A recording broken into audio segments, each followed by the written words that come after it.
Hey guys, it's the B-Man. B-Boy's out playing ball with the kids in the neighborhood here, but wanted to show you what we're doing. Every once in a while, you have to get rid of a bunch of wax. And what do you do with it? Some people throw it away. This is what we do with it here. I try to melt it all down. This is a nasty, stewy, stinky mess of beeswax. It all used to look like this at some point, and after a while you got to throw it all away or melt it down and sell it or do something. The key is regulate your temperature as best you can.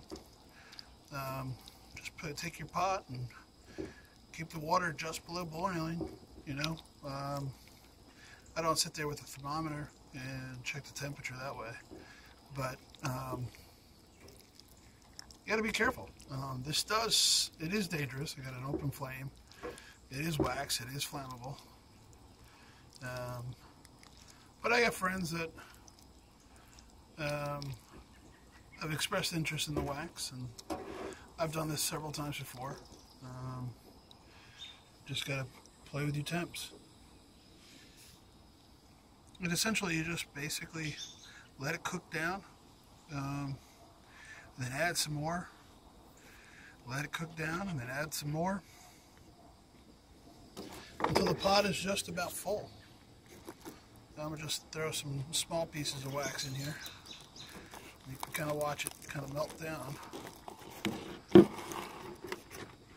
Well, I said small pieces, but this is a big blob of wax.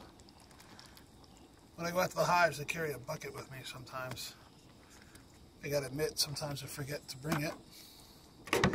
But this is my little bucket. Any kind of scrapings that I clean off the frames, I throw the wax bits in here and then just try to melt it down.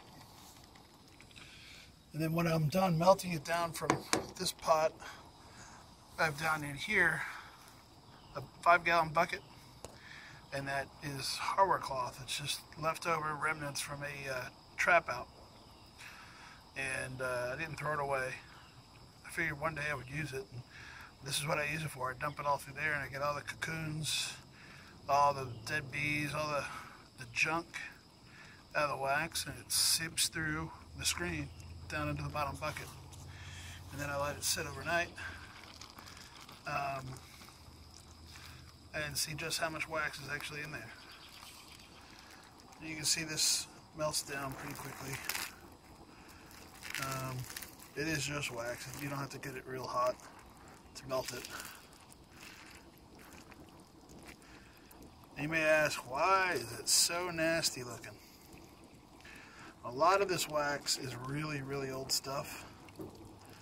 Plus you can see I've got pieces of pine straw in there. I'm not real picky on how I store the excess wax. I'll just set this right here for a minute.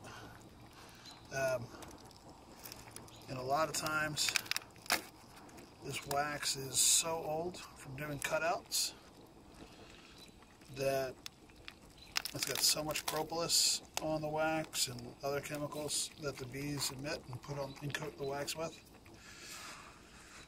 I'm not an expert, but I'm pretty sure it's mostly propolis that changes the color of the wax.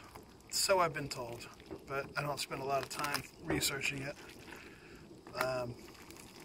As you all know, I've got the B-Boy to look after, so him and his brother keep me busy. And then, of course, B-Boy's mom, my beautiful wife, got to hang out with her too. So she lets me do what I do out here. Basically, I just do this. This process takes a few hours. You don't want to get the temperature real hot, because you'll scorch the wax. And eventually, it will all just melt down, and I'll show you approximately what it'll look like. Walk into my messy garage. You never need buckets. So this is a rendering of some cappings I did a while back. It's rough, it's dirty, it's still got to be rendered again. But, you know, maybe I'll get a brick this thick, or a cake, or a pie, or whatever the hell they want to call it. It's wax. That's all that matters. But anyway, sand game, once it's fully filtered, you know, you can go and get organic wax or whatever you want to call it. $20 a pound. Anyway, I will show you in the morning what this looks like.